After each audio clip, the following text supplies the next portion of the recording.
Наконец-таки наступило календарное лето, а это значит, что можно переходить с вупчиков на дроны какие-нибудь покрупнее. Например, такие. Прошу прощения, не тот кармашек. Например, какие-нибудь вот такие. И сегодня у меня на обзоре будет SpeedyBee Master 3X. И почему же это квадрик без головы, как заявлено на обложке? Почему вас совершенно это не должно пугать, если у вас, например, есть дрон B25 от тех же SpeedyBee? И вообще, что он из себя представляет, мы попробуем сегодня разобраться. Всем привет! Сегодня у меня на обзоре, как я уже заявил, будет достаточно редкая для меня вещь, а именно BNF Quadric, то есть практически BNF. У меня он куплен в версии без видеосистемы, но тем не менее это дрон, который был собран и преднастроен кем-то за меня. Обычно такие дроны я не покупаю, я покупаю рамы и компоненты и собираю все самостоятельно. Но дожидаться, когда же появится отдельно рама на этот квадрик, я не стал, тем более цена на том же самом Taobao была достаточно интересная, поэтому я его приобрел как есть и предлагаю сегодня немножко о нем поговорить. Что же представляет из себя дрон Master 3X? Это 3-дюймовый 3,5 дюйма квадрокоптер, который собран на раме True X, то есть реальный крест. Это не Dead Cat, но тем не менее заявляют, что для съемки на O4 или O3 модуле пропы все равно не будут попадать в кадр, поэтому он предназначен в том числе и для синематик полетов. Но не будем дальше затягивать время, поехали на стол, посмотрим на него поближе. Итак, что мы получаем при приобретении версии без видеосистемы? В моем случае это версия без видеосистемы, но с ELRS модулем. Комплект пропов. Haku Prop 3,5, 2,5 трешечки.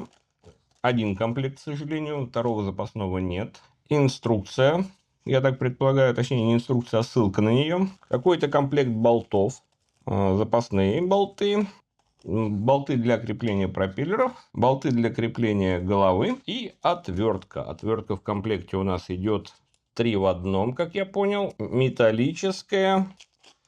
Да, отвертка идет 3 в одном, металлическая. Здесь у нас 3 насадочки, это 2 шестигранника и 1 стандартный Philips. Ну и вот сам квадрокоптер. Действительно, это True X, то есть это крест. А, еще у нас здесь есть резиновый стрэп. Насчет резинового стрэпа я не уверен, что он нам нужен. Больше, по-моему, у нас в коробке ничего нет. И, кстати, на что бы я хотел сразу обратить внимание, что мы здесь видим, а точнее, чего мы здесь не видим. У нас никаким образом... У нас действительно ведь никаким образом...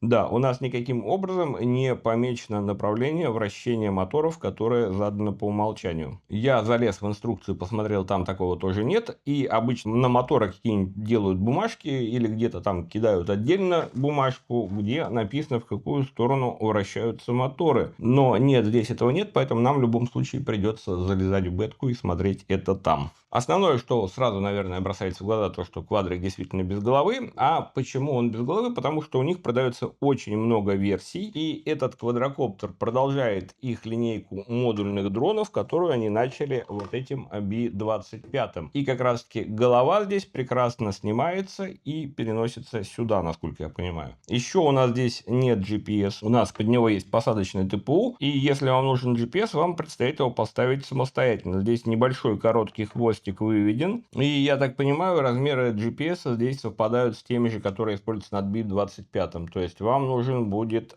мини-GPS, нано и обычные сюда не подойдут.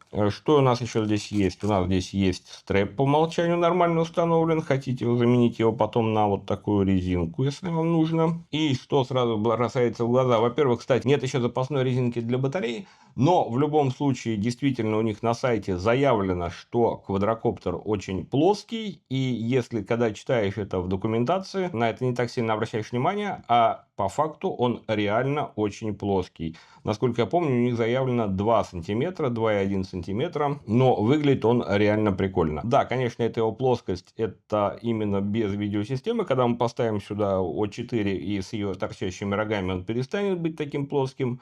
Но в любом случае выглядит он прикольно. Интересная расцветка. Нравится мне, в общем-то, как делают дроны SpeedyBee. Они делают их, может быть, не самыми рациональными, не самыми функциональными, но, по крайней мере, они делают их красивыми.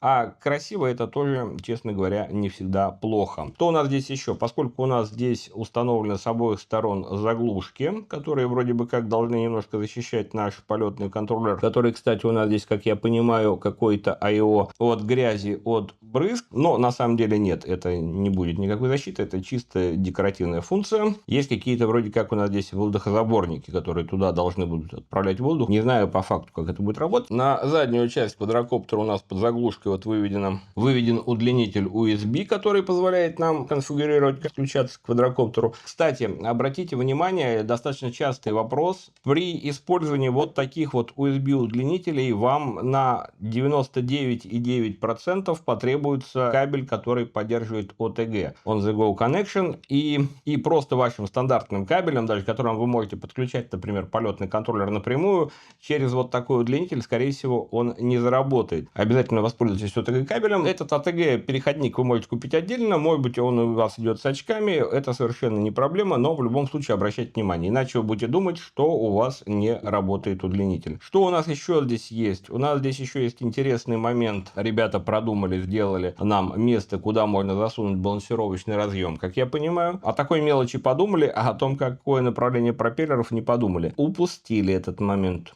Окей, что у нас еще здесь есть? Ну, хвост для подключения DJI O4 или O3. Также, насколько я помню, на этом полетном контроллере у нас имеется OSD-чип, то есть теоретически можем сюда подключить какой-нибудь аналог, если придумаем, как его разместить вот в такой клетке, например. Это в этой клетке у меня сейчас установлено 3. В этой клетке у меня установлен уже O4. Но в любом случае, если придумать, как разместить какой-то другой видеопередатчик в этой клетке, любую видеосистему вы сюда поставить можете. Ну, в целом, вот, наверное, по внешнему виду, наверное, о нем больше говорить нечего. Как это нечего? У нас у Би-25 были проблемы с посадочными местами для батареек. Не каждая батарейка вот так вот продольно в него вставала. Давайте примерим сюда эту вот клетку и посмотрим, какие батарейки мы сможем установить. Итак, для начала примерим 750 от Flywu лихвшку, которыми я часто достаточно пользовался. Теоретически ее сюда поставить можно, если подогнуть вот эту ТПУ, которая у нас для балансировочного разъема, да, для балансировочного разъема, если ее подогнуть, теоретически поставить можно, но не уверен. Окей. Тогда 900-я лихвшка от Flywu, у нас вопросы только по ширине, встанет ли. Да, встанет. 900 встает нормально. 850 от Airline, от татушек, эрлайновская 850, естественно, тоже встает, потому что она поменьше, чем 900. Встает вроде бы нормально. И что еще интересно, встанет ли сюда какой-нибудь литионный пак на 18650. Давайте его примерим. В целом встает. Не очень, по-моему, он здесь надежно сидит. По-моему, он чуть-чуть висит на вот этих железках, которые у нас держатели стрэпа. Но, тем не менее, поставить можно. Отлично, значит, можно будет посмотреть, как он потянет тяжелый 18654S пак. Так, ну, с аккумуляторами мы посмотрели, что у нас здесь есть. И прежде чем крепить голову сюда, подключать видеосистему, я бы хотел, честно говоря, заглянуть внутрь. Потому что вот так, как я смотрю, мне кажется, здесь какой-то I/O. При этом это I/O EC на Bluejay, насколько я помню из документации. Но в любом случае 405 I/O у них вот на сайте в наличии я особо не вижу. Вижу только тот, который с радиаторами, но не похоже, чтобы он здесь был. Так что давайте посмотрим, что у нас есть внутри. Если вы только начинающий, то, естественно, вам этого всего делать не требуется. Это чисто мое любопытство. Возможно, это любопытство не только мое, возможно, кому-то еще интересно, что же там внутри. Посмотреть в том числе и на пайку. Болты, кстати, если что, без фиксатора резьбы. И болты разной длины. Передние короче, задние длиннее. Так, и я так понимаю, вот эти два болта еще тоже нам надо открутить. Да, эти тоже большой длины. Отлично. И я так понимаю, все. Угу. Так, что у нас здесь есть? У нас есть действительно какой-то I/O, который я, честно говоря, не узнаю. Если кто-то из вас его знает, скиньте, пожалуйста, в комментарии модельку, потому что, честно говоря, что-то я его не видел. Я вижу, что на нем есть антенна.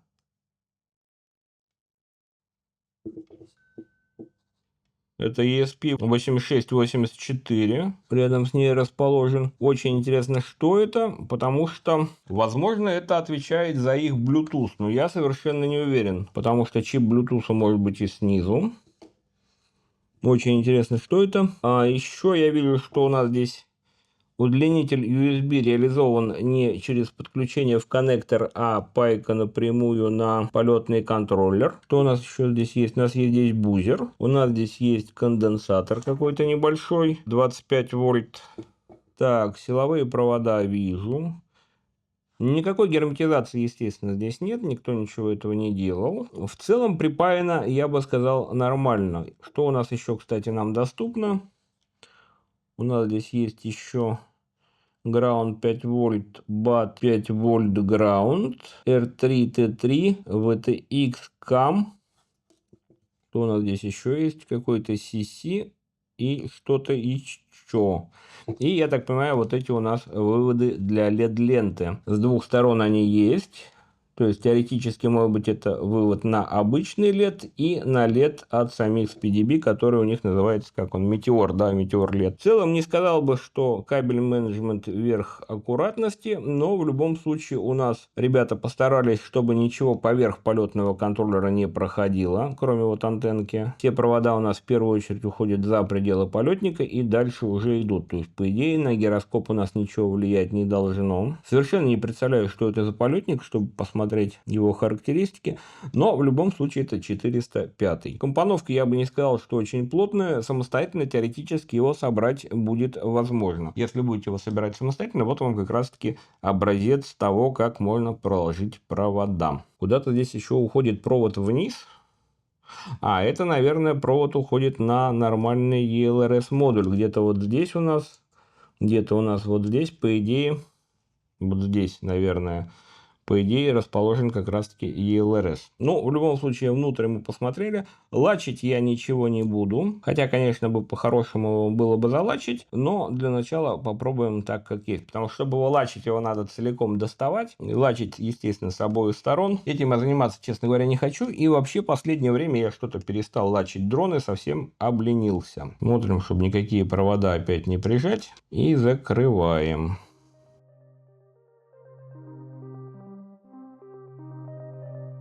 Совершенно забыл сказать, какие здесь у нас установлены моторы. Это брендированные моторки от SpeedyBee 1507 3600 kV. Давайте сейчас попробуем перенести тогда голову и GPS перенесем с B25 на наш новый Master 3X.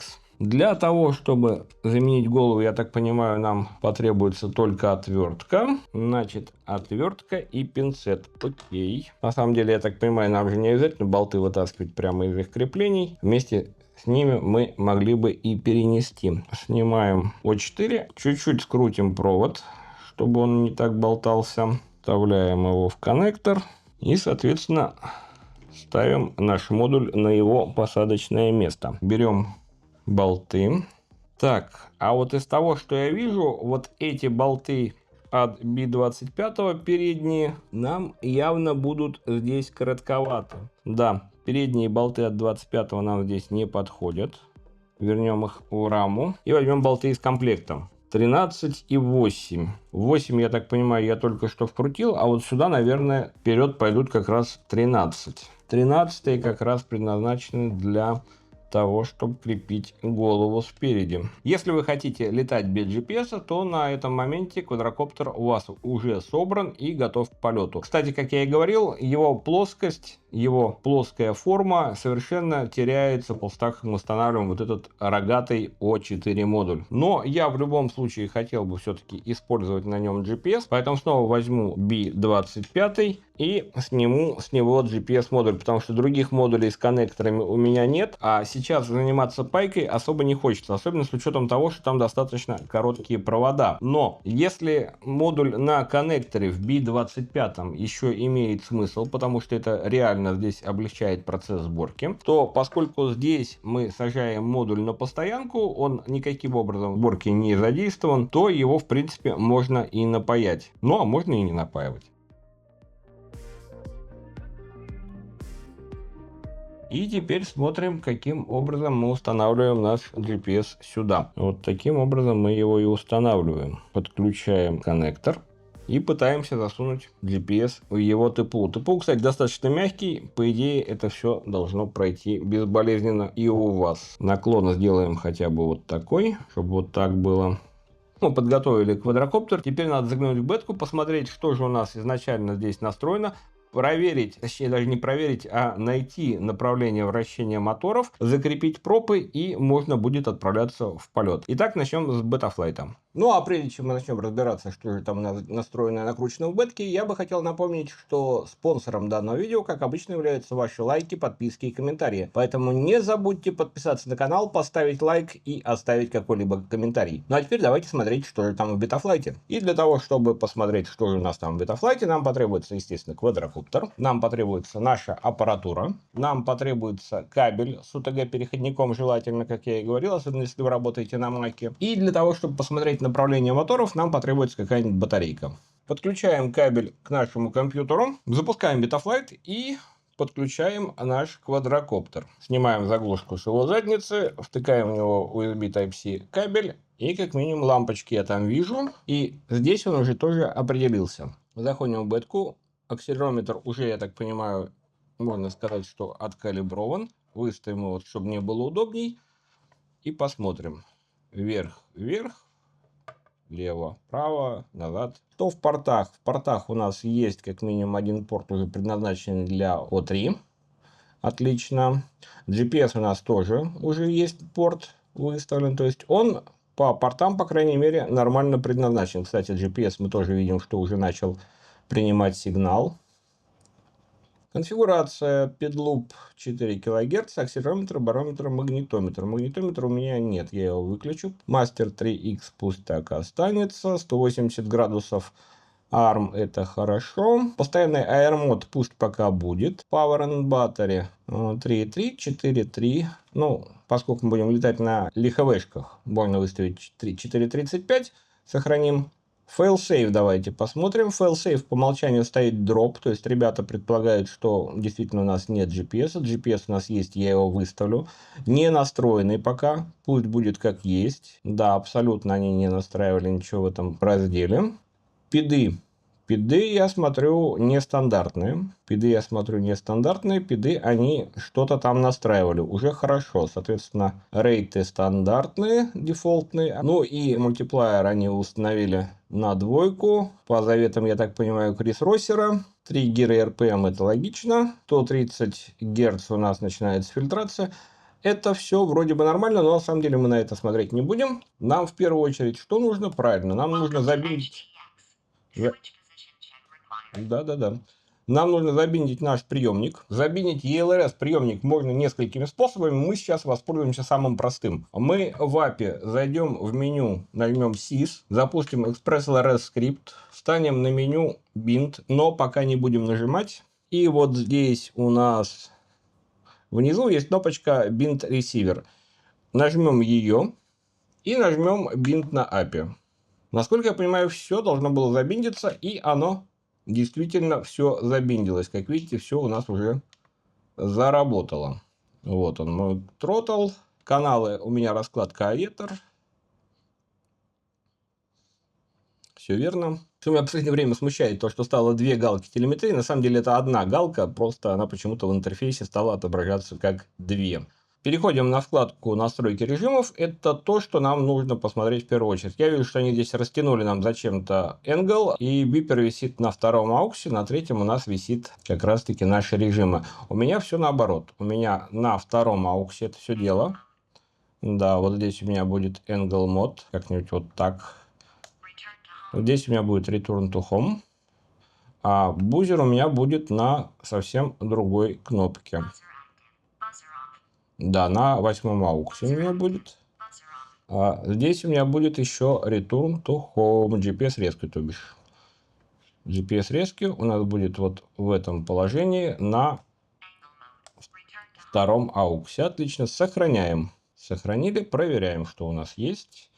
1 аукс ARM, 2 аукс Angle, Air, Return to Home, ну и, соответственно, бузер. Отлично, еще раз сохраним на всякий случай. И что нам еще нужно? Аджастментов никаких нет. GPS все нормально. Set Home Point Once делаем. Потому что я просто так привык, сохраняем и перезагружаем. Подключаемся еще раз.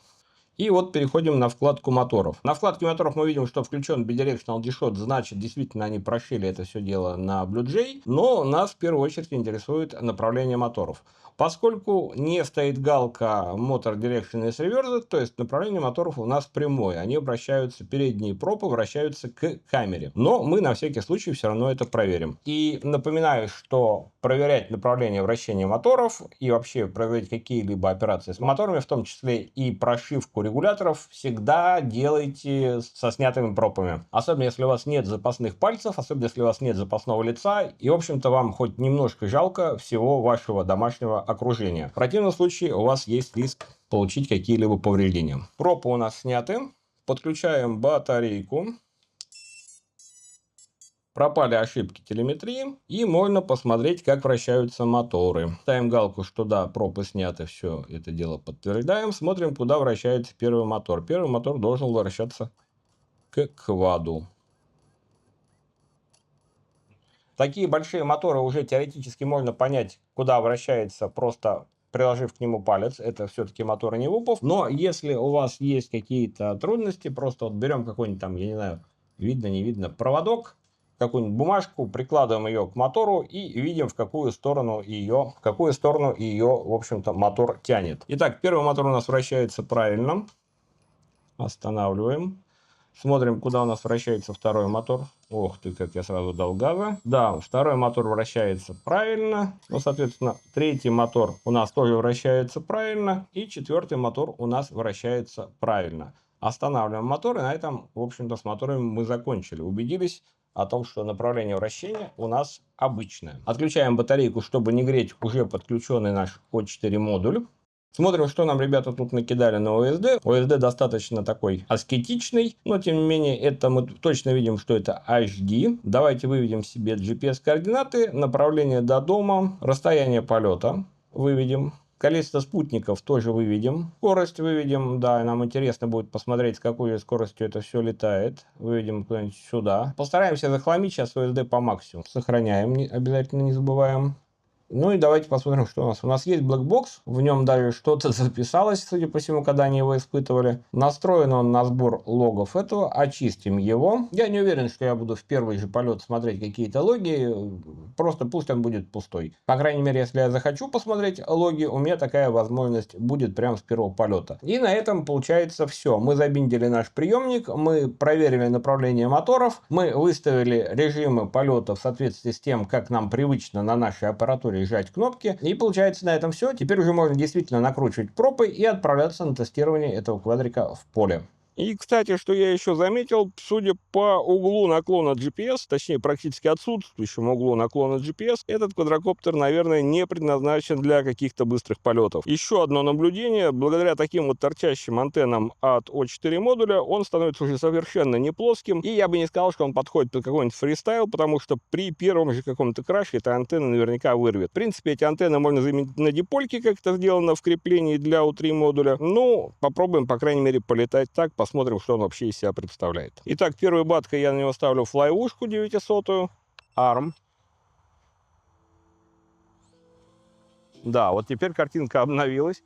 Слушайте, легко идет. Газ весения у него где-то порядка 20% получается. Насколько у него откалиброван этот?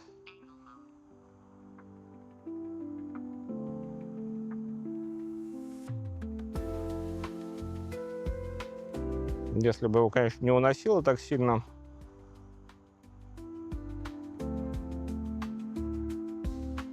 Тут еще ветерок небольшой есть. Газ весения у него получается 22% с 900-й баткой. Ох ты.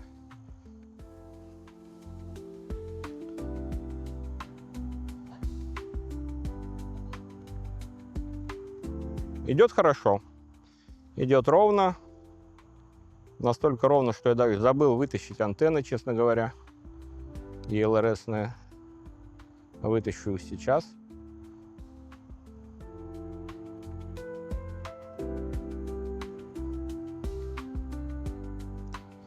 Так, ну и что у нас есть? Подрыв у нас какой-то есть.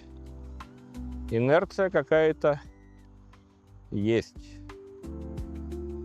Просадка батки тоже, честно говоря, есть. Моторки поджирают ее достаточно неплохо.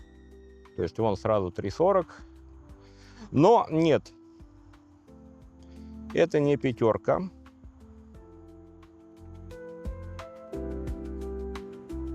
Да, 80 км в час он достаточно легко делает. Но это не пятерка.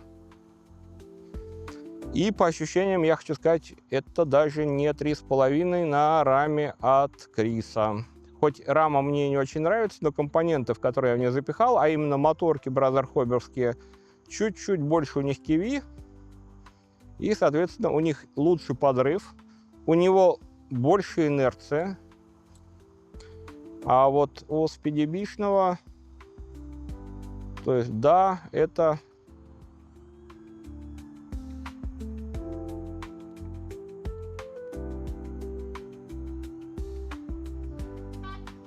Ну, что-то поснимать только.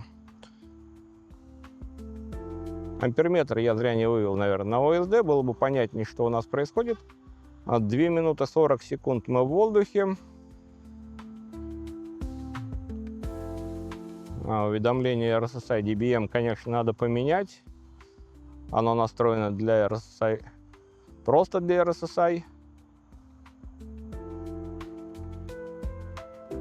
Но сам по себе квадрик настроен очень хорошо. Тут я ни на что пожаловаться не могу. То есть вот стандартный любимый тест. Отпускаем стики, и вот он идет прям по рельсам. То есть реально его никуда не сносит, никуда его не трясет, не потряхивает. Не знаю, это надо будет смотреть на самом деле еще на большом экране, но во всяком случае вот в очках то, что я вижу, его не трясет и ничего с ним не происходит. Так, 3 минуты 30 секунд. Звучит он поприятней, чем тот же самый B25, который верещит. Но, в общем-то, это и понятно, потому что в данном случае у нас нет дактов.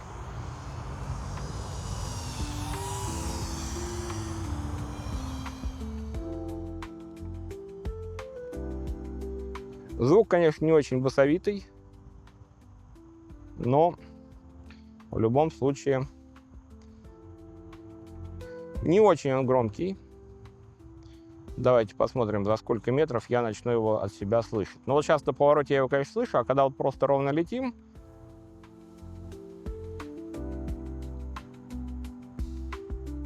ну вот сейчас я его слышу, вот сейчас я его хорошо слышу. Ну то есть реально он не очень громкий. Если не пытаться на нем что-то вжаривать, если на нем просто летать какой-то пенсионерский синематик, то в принципе батарейки хватает, получается, на сколько? 4,43. Ну, где-то, наверное, 5 минут. 5 минут вы можете рассчитывать. Опять-таки, вот я сейчас газ вообще практически сбросил. Лечу на минимальном газу, меня кусают комары, тоже хорошее занятие. И батка у нас еще практически опять стала целая. Но вот в этот момент уже, конечно, давить я бы не рекомендовал, потому что вот чуть-чуть мы дали газа, и уже батка проваливается ниже 3,3.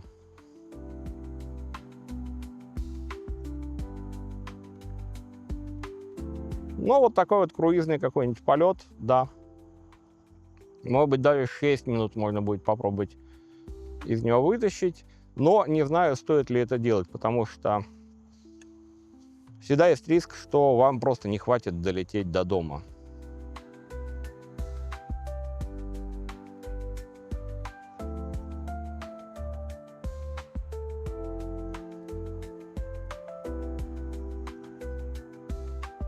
Да, 6 минут из него мы можем вытащить, но я уже, наверное, пойду на посадку потихоньку. Интересно, а 7 минут с него можно будет с этой батки вытащить? Ну, 7 не думаю, 7 не думаю. Но вот 6 минут мы с него поимеем. Если еще убрать те перегазовки, которые я давал в самом начале, то, в принципе, 6 минут уверенно на нем можно получить. Сели. 6 минут 30 секунд мы отлетали. Максимальная скорость 123 км в час. Неплохо для такой крохи. Батку мы разрядили. Кстати, максимальное потребление тока по, не знаю, насколько хорошо настроенному амперметру, 57 ампер. Ну и использовали 959 мАч из 900 батки. То есть, в принципе, настроен он, по крайней мере, близко к правде. Вот у нас тут еще один мотор заводится. Попробуем как раз его сейчас подснять.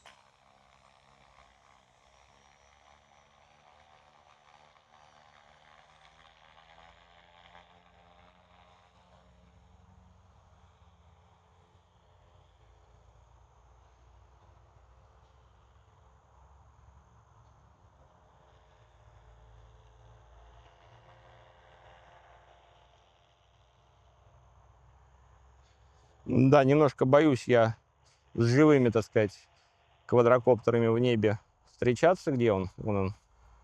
Поэтому предпочел взять пониже.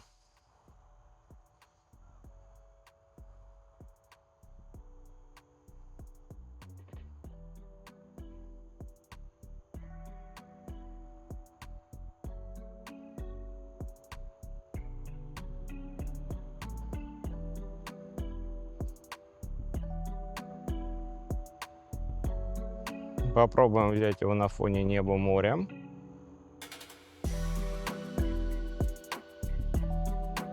Убавляем скорость.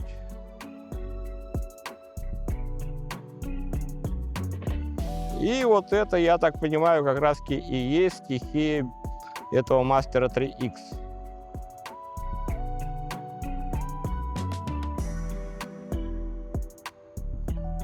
Такой Cinematic Style.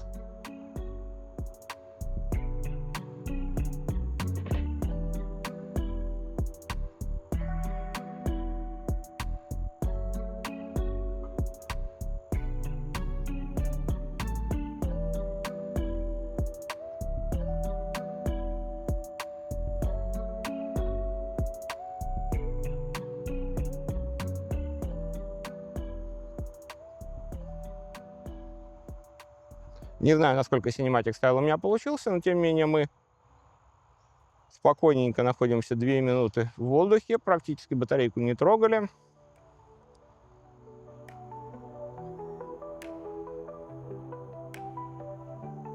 Подхват есть. Даже на слегка просаженной батке. Не уверен, что из дайва мы себя хорошо подхватим, но, по крайней мере, вот тут он себя подхватывает. Пропвоша, кстати, я вообще пока еще не заметил нигде. Но я, в общем-то, ничего особо и не делал. Ну вот. Нет, пропвоши нет вообще. Квадрокоптер настроен очень хорошо. Вот в этом плане он настроен хорошо. Так, что у нас получилось? 5:52. Ну, то есть те же самые 6 минут мы и налетали.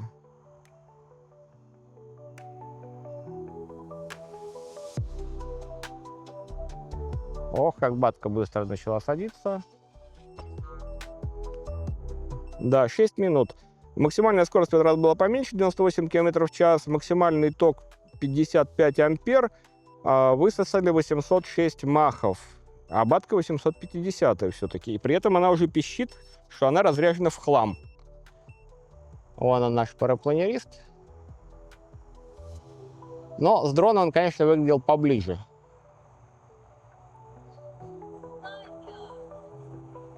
Осталось проверить 750-ю и осталось проверить Леонку, я бы хотел. Но у нас до заката осталось времени не так много, поэтому, наверное, я бы предпочел начать с Леонки. Вообще, потянет ли он ее? Леонка держится здесь не очень хорошо, как я уже говорил. Леонку здесь посадить сложнее. Хоть как-то я ее затянул. Да, с Леонкой я никаких, естественно, выкрутасов делать не планирую. То есть, либо вырвет либо вырвет ленку, либо, в общем-то, квадрик не выйдет из дайва. Самый нагруженный вариант у нас сейчас получается по массе арм. Поехали. Взлетим ли мы с леонкой? Взлетаем. Взлетаем на 30%, очень неплохо. Леонка отдает максимум 10 Си, то есть она может отдать, получается, у меня 30 ампер.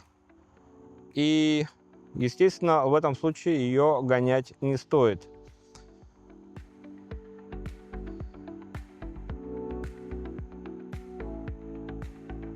Управляемый.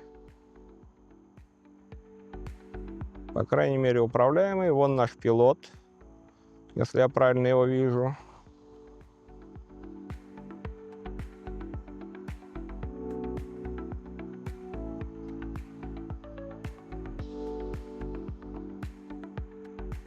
Сейчас лечу себе за спину. Идея не самая хорошая.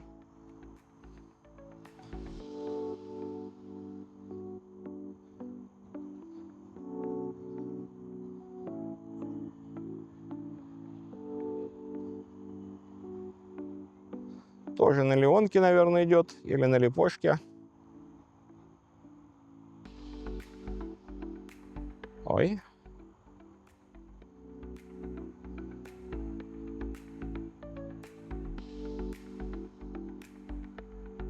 Пройдем под ним.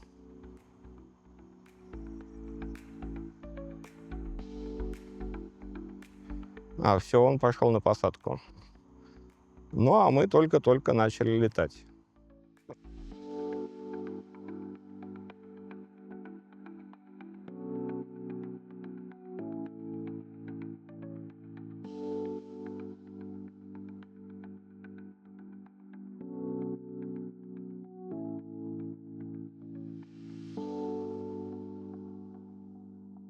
— 19 минут ровно. Ну, в принципе, на этом я, наверное, пойду на посадку. На 19 минутах можно, наверное, остановиться. В принципе, очень неплохой результат для леонки. 19:22, 80 км в час максимальная скорость, 14 ампер максимум мы из него высосали. Ну и блэкбокс у нас заполнен полностью. Ну, в общем, у меня осталась одна батарейка. Это еще одна Airline 850, на которой мы уже летали. Поэтому я сейчас быстренько ее просто для себя отлетаю. Ну, а подведение итогов я оставлю уже опять-таки на домашнюю обстановку. Ну и давайте уже подводить итоги по Master Tricks, потому что ролик и так получается достаточно длинным, поэтому здесь постараюсь быть кратким. Для кого этот дрон? В первую очередь я его вижу для владельцев Би-25. Возможность быстро перекинуть VTX с одного дрона на другой позволит вам на первых порах, по крайней мере, сэкономить на покупке второго юнита. То есть, да, у вас может быть один О3 или один О4, и вы его просто перекидываете на разные дроны в зависимости от того, какой стиль полетов или какую съемку вы сегодня планируете производить. Также, на мой взгляд, этот дрон неплохо подойдет начинающим. Дрон небольшой, компактный, отлично настроен. Он позволит вам полетать как из Cinematic, так и поучиться каким-то базовым вещам. Да, это, конечно, не совсем пятерка по поведению в воздухе, но уже все-таки и не теневуп. У него уже есть какая-то масса, у него уже есть какая-то инерция. Третье, для кого этот дрон, это для тех, кто ищет замену, например, тому же самому Flywoo Explorer. Потому что дрон этот еще чуть более компактный, при этом он позволяет нам полетать до 19 минут на леонке, что весьма и весьма неплохо. Поэтому он вполне себе годится в качестве дрона, который можно взять с собой в поездку, чтобы где-то по-быстренькому что-нибудь подснять. Да, естественно, он тоже будет подвержен воздействию ветра, но это общая черта для всех мелких и легких дронов. Ну и общее мое мнение об этом дроне. Дрон мне действительно понравился, потому что он настроен хорошо, летает ровно, управляется четко. Основное его предназначение я, конечно, вижу в первую очередь в съемке какого-то синематика, но в принципе и какие-то базовые вещи для фристайла он позволит вам поучить. Но если вы собираетесь летать на нем фристайл, то однозначно, в первую очередь, что бы я вам советовал, это заменить вот эти рога, торчащие от О4 антенны, на какие-нибудь вот такие вот дипольки, которые шли в комплекте с О3 модулем. Это вам, по крайней мере, позволит быть чуть более уверенным, что при краше как антенны, так и их коннекторы останутся на своих местах. И еще один момент, это уже задача со звездочкой для тех, кто поопытнее. Что бы я рекомендовал с ним сделать, это обернуть кабель, идущий от GPS, в медную фольгу и ее заземлить. Потому что, не знаю, обратили вы внимание или не обратили, но практически на всех ДВР у меня количество спутников идет по нижней границе допустимого значения для работы функции возврата домой, а при перегазовках иногда падает даже и ниже этого значения. GPS у меня тот же самый, что стоял и на B25, и на B25, например, он у меня ловит до 30 спутников практически всегда. Явно здесь не проблема в GPS, а проблема, скорее всего, действительно в отсутствии экранирования проводов. Но это, опять-таки, не обязательно делать вам в первую очередь, если вы только начинаете. Если вы уже разбираетесь в дронах, если вы уже умеете это все дело, то да, вытащите этот провод, оберните его фольгой, заземлите, поставьте обратно, и я уверен, что количество спутников у нас резко увеличится. В остальном же Master 3X мне весьма и весьма понравился, и в принципе я уверен, что если не требовать от него невозможного, то он понравится и большинству других пилотов, как минимум начинающих. Ну а на этом все. Всем спасибо, кто посмотрел это видео, подписывайтесь на канал, ставьте лайки, пишите ваши комментарии. Всем счастливо и всем пока!